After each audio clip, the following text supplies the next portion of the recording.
4 C's of success. This is a little technique which I get my clients to go through. And the idea behind this is if you master these 4 C's, so control, communication points, cosmetics, and commandments, you will do a perfect presentation every single time. So let's get into the first one. Control. You have more control than what you realize. You know, you could go into an event and be thrown with a whole heap of questions. And I know a lot of you will have events in your career in the future, or maybe very close in the future, where you are expecting questions from the audience. Sometimes they won't be friendly questions, or they won't be positive questions. They could be quite controversial, left field questions that will come at you. It's really important to remember that you have more control than what you think. People are going to be focused on how you respond rather than necessarily what the questioner was doing and, thinking, wow, that was a terrible question they just asked, but they're more focused on how you respond. It's really important to be positive and energetic, no matter what question is thrown at you. And the secret is to turn negative questions around to a positive question. So if I said to you, 2020 was the worst year for building, it actually wasn't, but for building approvals in this area, and that's not really a sign of progress, what do you have to say about that? I encourage you to then pause for a moment and rephrase the question in your head to a question such as, tell me what next year is going to bring, or tell me about how great things are going at the moment. That way you're not going to get bogged down in the negative. You're being positive and energetic about the future, and you're focused on what is coming up in the future. So that's really, really important for you to rephrase negative questions. Also, don't repeat negative words. So if I said to you, aren't you embarrassed about this? Surely you must be embarrassed. Don't repeat the words embarrassed. Don't say,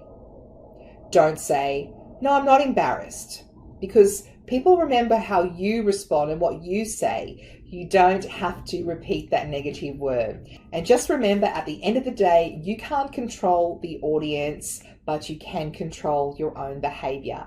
You have complete control, no matter what sort of environment you're going in, to be calm, positive and energetic, and to deliver your message. You're not necessarily there for the audience's perspective. You are shaping your messages to the audience, but you're not necessarily there just to answer their questions. You are there to get your message across. And not everyone's going to like you anyway. Second C is communication points. And I certainly encourage you to pick 3 to 5, generally 3 key messages. And I refer to these as commercials. And to come up with these commercials, you need to ask yourself, what do I want my audience to remember? Think about likely questions that you might get and how you will respond and how you will fit your commercials into your answers. Don't just answer the questions that you get. You want to bridge. And you might, so for example, of bridging, someone might say, well, how many employees are affected by this? 10 people are affected. And you bridge by saying, and the great thing about that is, and what's really important to remember about that is, and then one of your 3 communication points, or one of your 3 key themes. So you don't just want to answer the questions that you get. Now you do, in your workbook, you will see that accompanies this course, we've got a couple of options when it comes to how you respond to questions, by the way. You've got 4 A's. Answer the question, acknowledge the question, address the question, and attempt to answer the question. So it might be a straight out answer. You could probably attempt to answer the question, such as, well, some people might see it that way, or quite the contrary. And that's probably an example of addressing the question as well.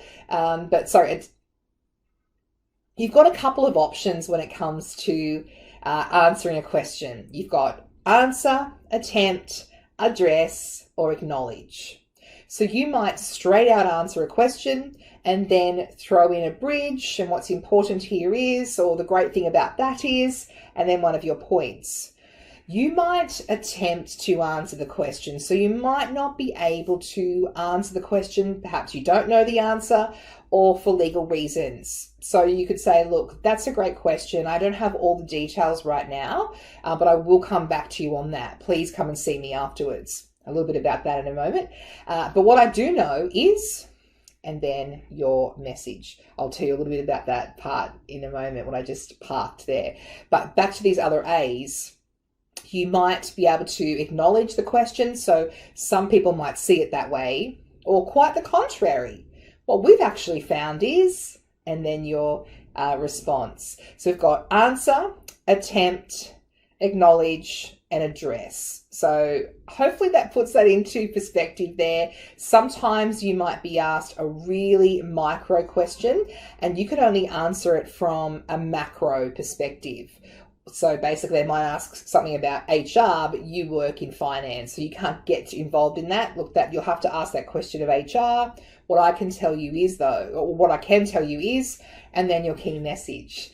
Or you might be asked a very macro question about Australia-wide or worldwide facts and figures. You can say, look, I'm probably the best person to talk to about the global statistics on that, but what I can tell you is in our company, and then you're sticking to what you know. So keep it in your lane. Now, when I said I was going to come back to sort of attempting to answer a question or addressing, you don't have the answer, I certainly encourage you to say, look, that's a great question. More than happy to follow that up. We don't have those details off the top of my head, but please come and see me afterwards and I'll follow that up for you. Don't ever say, I'll come and see you. Because what happens is sometimes you forget who asked the question. You might get distracted at the end after you finish speaking and other people start coming up to you. You've then left that person stranded, waiting for you, and you haven't been able to get to them, and it will make them quite annoyed. So always put the onus on them to come and see you afterwards, and you will follow up with them direct so we don't have anyone annoyed. And don't dilute your message with jargon and heavy detail. So try not to throw in any acronyms there. Try not to be overcomplicating things. We all have our acronyms and big words that we use. Just keep it really, really simple. Here is how to get to your communication points. How this works is someone will throw a question at you. And as I said, you've got 4 A's: answer, attempt, acknowledge, or address the question. So that's what you do there when you respond. You bridge, so you could say, what I want you to know is, the great thing about that is, or what I can tell you is, and then one of your 3 communication points. Here are some examples of bridging phrases. First, let me say, what's important here is, what I want you to know is. So it's really important that if you are thrown questions that you can use this, because let's go back to that slide again, how to get to your communication points. If you don't bridge, you just stick to, some people might see it that way. And you don't bridge and come back to your key message, it's not going to come across very well. Similarly, if someone asks a question and it's a straight answer, so what's the current interest rate? And it's, at the moment it might be 1%. It's an opportunity to throw in your key message. So sure, you might have a straight out answer. I believe 1% at the moment, or I believe this amount of people are affected at the moment. But then what's great about that? And use every question to come back to your key messages, or think, okay, what haven't I had a chance to express yet? And I've had my top 3 messages. Oh, I'll bring it back. So you're leaving your audience with no doubt about what your key messages are. The 3rd C is cosmetics. You are the message, and your visual presentation is of most importance to how you deliver the message. Now, there are a couple of exceptions to this. The 3rd C is cosmetics. You are the message. Now, your visual presentation and how you deliver the message is of paramount importance. Now, there are a couple of exceptions to this. I do a lot of online videos, and I'm not going to always have my hair, like today, my hair and makeup perfect, because people don't really necessarily care. They just want the message delivered to them. So they want to have great content, a couple of PowerPoint slides, and the message delivered to them.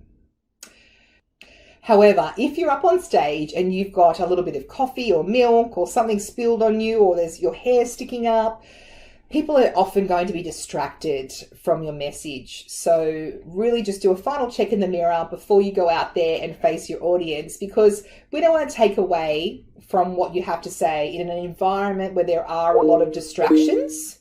So right now you're probably sitting there listening to me. You might have me in your headphones whilst driving. You're pretty much focused though on what I'm saying. But if you're at a live event, people have got other distractions. They might be on their phone. So just do a quick visual check before you go up on stage.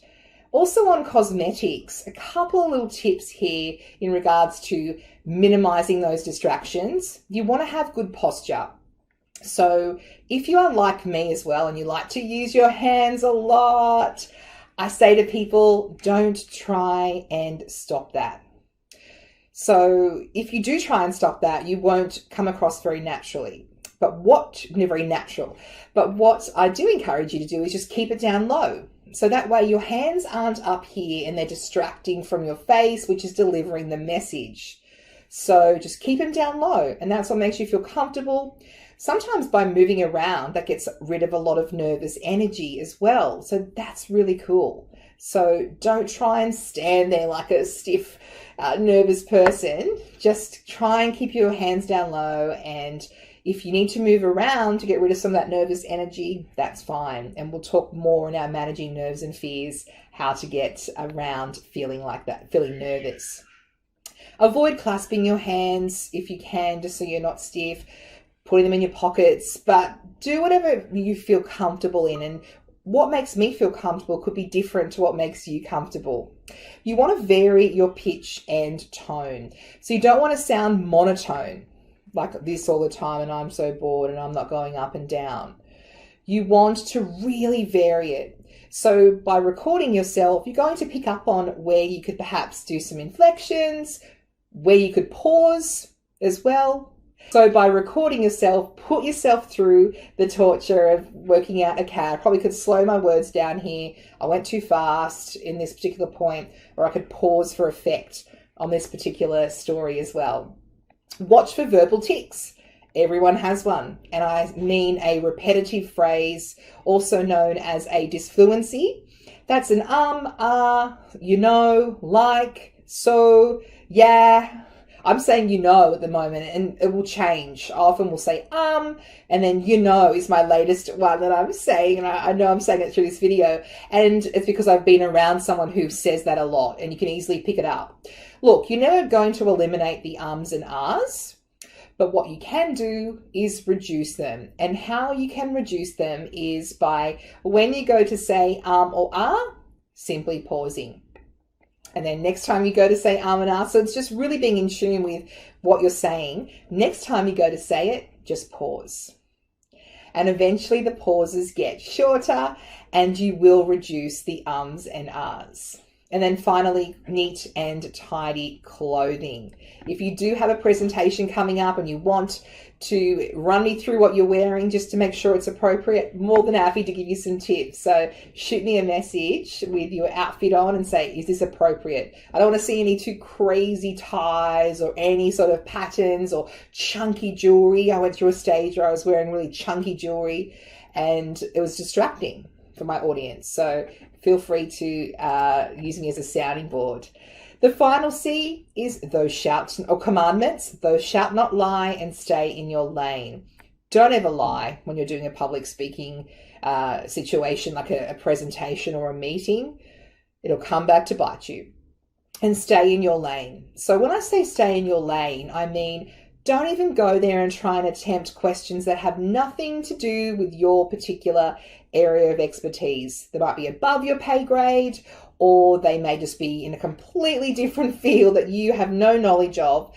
Don't even try and go there if you aren't an expert on that area. So if a question is thrown at you, and it's actually really interesting when I do rehearsals with my clients and I put them up on the stage and then I'll fire questions at them, even though I've told them don't go outside your lane, sometimes when they're in the heat of the moment and they're nervous, they will start to answer a question. In fact, when I do group workshops, there's always one who will often just start talking about if they're a dentist and I ask them medical questions, I'll start going down that rabbit hole. And that's how you can get stuck. So don't even go there. Say, look, I'm not the best person to talk to about that. You'll probably need to ask someone who's qualified in the field of medicine. But what I can tell you as a dentist is, and then one of your key messages. So bottom line is stay in your lane and you can't